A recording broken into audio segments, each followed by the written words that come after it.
Marvel Studios is known for how secretive they are when it comes to basically any of their projects, any of the movies, any of the shows, even the casting information itself. They hold everything super close to the vest, and that is not truer than when it pertains to Spider Man. Now, they have had a couple issues with spoilers before because of the nature of working with Sony and that type of a deal, but I have never seen anything just quite as blatant as Alfred Molina hopping into a variety interview Friday evening, Friday afternoon, whenever it was, and just dropping bombs. So, the headline: Alfred Molina details Doc Ock's return in Spider Man No Way Home. The tentacles do all the work. And from there, it is just unbelievable the amount of detail he is just openly willing to just put out there. He says, "Oh, I'm dead. I died at the end of Spider-Man 2." And they're like, "No one's ever really dead." It's John Watts. He's like, "I talked to John Watts. I said I'm dead," and he said, "No one in this universe is dead." And he just an open book, and he described himself as an open book a little bit earlier. He says we're under orders not to talk about it because it was supposed to be some great secret, he says with a laugh. But it's all over the internet. I actually described myself as the worst kept secret in Hollywood. So all over the internet was, fan speculation that this new movie, this new Spider-Man No Way Home, was going to include Andrew Garfield, Tobey Maguire, and all of their villains. So it'd be Willem Dafoe's Green Goblin, Doc Ock, Electro, and just bringing everyone back from all of these movies.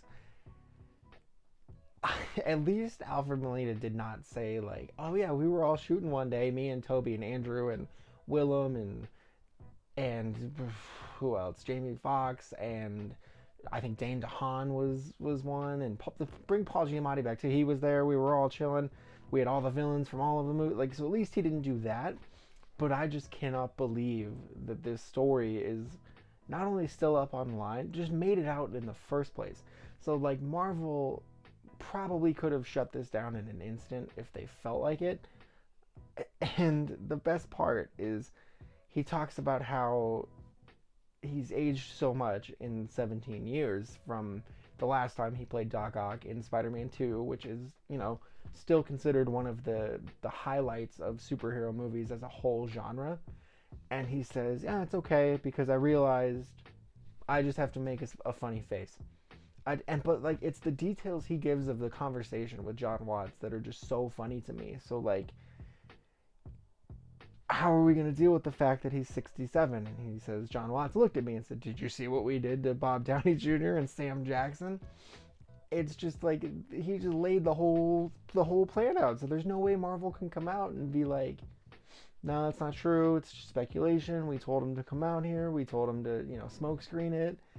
And I wonder if this, like, we've never seen spoilers drive a movie that was basically finished to be pulled and redone. And how incredible would it be if, after all of the potential spoilers that have gotten out of all these different things, even Tom Holland himself spoiling so many things about, his role in these movies to the point that it's now jokes about how much they have to like lie to him, basically give him his pages of the script, or just tell him one thing's happening but really it's something else. Just 67-year-old Alfred Molina just blowing the whistle on the whole thing. So I think it's incredible, and I think the quote of "I just do that a lot, and the arms are doing all the killing and smashing and breaking, and I'm just going," and he glares with a mean look on my face. Like, way to sell yourself short on this performance here, Alfred, because you were electric as Doc Ock in the first place. That's why people would want you back anyways. You're going to no doubt be electric in this movie again if they don't, replace your face with a different actor and dub your lines or something, because who knows how far Marvel will take it. But I will say this: I absolutely guarantee that Marvel is interviewing someone at this moment somewhere on this planet, and their sole job is going to be keeping Tom Holland and Alfred Molina apart on any press tours for this movie, because those two would probably be like, so here's the Marvel plans for the next 10 years, and just go on an absolute spoiler rampage